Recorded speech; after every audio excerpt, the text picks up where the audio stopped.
বিদেশের মাটিতে বাংলাদেশের মান সম্মান ভাবমূর্তি সবই ভুলুণ্ঠিত হচ্ছে।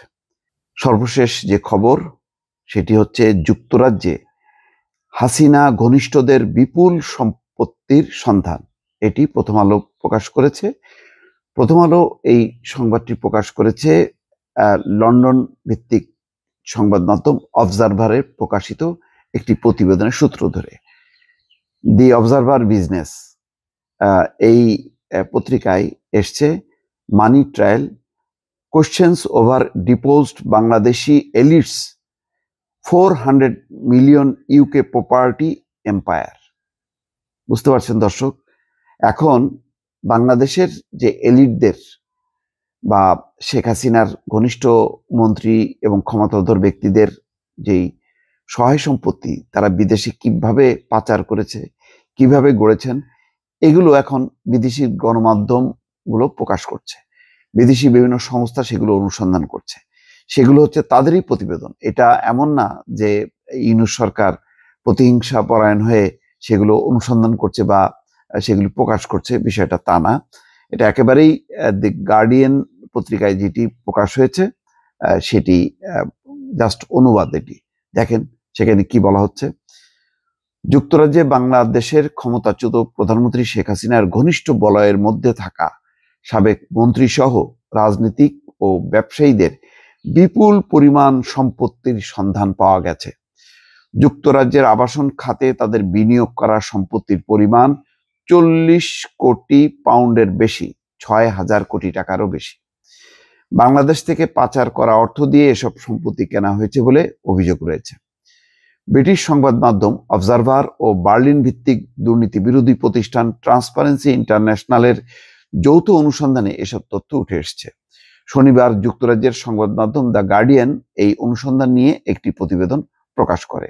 অবজারভার ও ট্রান্সপারেন্সি ইন্টারন্যাশনালের অনুসন্ধানে বলা হয়েছে, যুক্তরাজ্যে শেখ হাসিনা ঘনিষ্ঠ ব্যক্তিদের নামে প্রায় 350টি সম্পত্তির সন্ধান পাওয়া গেছে। এর মধ্যে ফ্ল্যাট থেকে শুরু করে সুবিশাল অট্টালিকা, ম্যানশন পর্যন্ত রয়েছে। যুক্তরাজ্য এবং দেশটির বাইরে বিভিন্ন প্রতিষ্ঠানের অর্থাৎ অফশোর কোম্পানির নামে এই সম্পত্তির অনেকগুলো কেনা হয়েছে।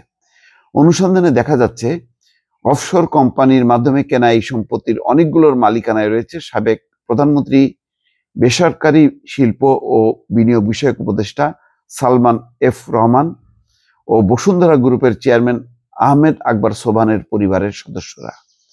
এছাড়া সাবেক ভূমিমন্ত্রী সাইফুজ্জামান চৌধুরী, নাসা গ্রুপের চেয়ারম্যান নজরুল ইসলাম মজুমদার ও তার পরিবারের সদস্যদেরও অনেকের সম্পত্তির মালিকানা রয়েছে। সালমান এফ রহমান বেক্সিমকো গ্রুপের ভাইস চেয়ারম্যান, বর্তমানে তিনি বাংলাদেশে কারাবন্দী অবস্থায় আছেন। তার বিরুদ্ধে অর্থ পাচারের অভিযোগে তদন্ত করছে বাংলাদেশের অপরাধ তদন্ত বিভাগ। এছাড়া সালমান ও তার পরিবারের সদস্যদের ব্যাংক হিসাব জব্দ করেছে কেন্দ্রীয় ব্যাংকের আর্থিক গোয়েন্দা বিভাগ, বাংলাদেশ ফিনান্সিয়াল ইন্টেলিজেন্স ইউনিট। অনুসন্ধান অনুযায়ী সালমানের পরিবারের সদস্যদের লন্ডনের মেফেয়ার এলাকার গ্রোসভেনর স্কয়ারে 7টি বিলাসবহুল অ্যাপার্টমেন্টের মালিকানায় অংশীদারিত্ব রয়েছে।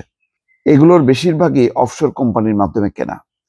এর মধ্যে 2022 সালের মার্চ মাসে 2,67,50,000 পাউন্ডে একটি অ্যাপার্টমেন্ট কিনেছিলেন সালমানের ছেলে আহমেদ শায়ান রহমান।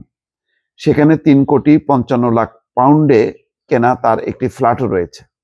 2022 সালে খবর বেরিয়েছিল লন্ডনের শায়ান রহমানের একটি বাড়িতে বিনা ভাড়ায় থাকতেন শেখ হাসিনার বোন শেখ রেহানা। জানি না এখনো তিনি সেখানে থাকেন কিনা। গ্রোসভেনর স্কয়ারে এবং এর কাছাকাছি এই পরিবারের আরেক সদস্য আহমেদ শাহরিয়ার রহমানের আরো 4টি সম্পত্তি রয়েছে। এর মূল্য 2,30,00,000 পাউন্ড। অফশোর কোম্পানির মাধ্যমে এসব সম্পত্তি কেনা, এই বিষয়ে শায়ান রহমান ও শাহরিয়ার রহমানের আইনজীবীরা বলছেন, মানি লন্ডারিং আইন সহ আর্থিক বিধিবিধান পরিপূর্ণভাবে মেনেই সম্পত্তিগুলো কেনা হয়েছে। গার্ডিয়ানের প্রতিবেদনে বলা হয়েছে, যুক্তরাজ্যের ভূমি নিবন্ধন কর্তৃপক্ষের তথ্য অনুযায়ী দেশটিতে সাবেক ভূমিমন্ত্রী সাইফুজ্জামান চৌধুরী ও তার পরিবারের 300টির বেশি সম্পদ রয়েছে।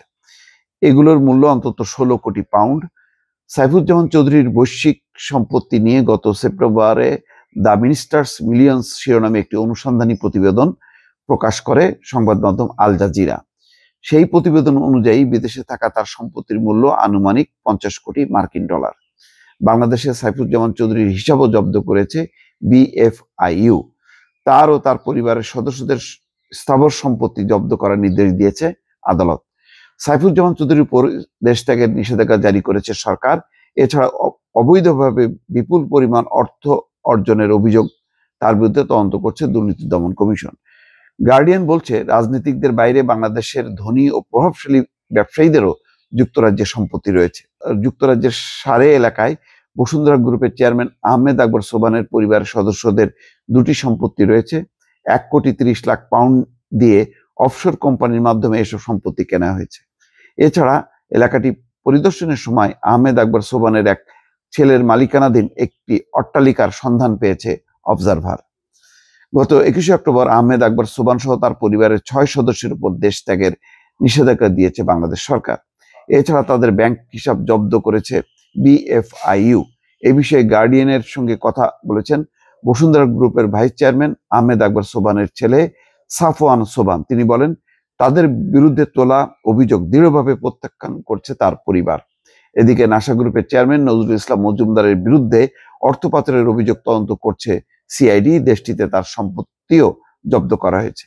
লন্ডনে কেনসিংটনে তিনি ও তার পরিবারের সদস্যরা কিভাবে 3,80,00,000 পাউন্ড সম্পত্তির 5টি সম্পত্তি কিনেছেন তা খতিয়ে দেখতে চায় বাংলাদেশের সংশ্লিষ্ট কর্তৃপক্ষ। তবে নজরুল ইসলাম মজুমদারের ঘনিষ্ঠ সূত্র জানিয়েছে, অবৈধ উপায়ে এসব সম্পত্তি কেনার অভিযোগ অস্বীকার করেছেন তিনি। এই হচ্ছে দর্শক পরিস্থিতি। তার মানে কি? তার মানে বাংলাদেশের বিগত সরকারের আমলে যেভাবে লুটপাট হয়েছে এবং এই লুটের টাকা যে বাইরে গেছে, এবং বলা হচ্ছে প্রায় গড়ে প্রতি বছর 1 লক্ষ কোটি টাকা বাইরে গেছে, এবং সেগুলো দিয়েই কিন্তু এই সমস্ত সম্পত্তি কেনা হচ্ছে। এবং এগুলো এখন আন্তর্জাতিক গণমাধ্যম, বিভিন্ন দুর্নীতি বিরোধী যে সংস্থাগুলো, তারা কিন্তু অনুসন্ধান করছে এবং একে একে কিন্তু বের করতে শুরু করেছে। এখন এই সমস্ত সম্পত্তি আটক করে, জব্দ করে সেগুলোর অর্থ বাংলাদেশে ফেরত আনা যাবে কিনা, এটাই হচ্ছে সরকারের কাছে অত্যন্ত একটি বড় একটি চ্যালেঞ্জ। দর্শক ভালো থাকবেন, আল্লাহ হাফেজ।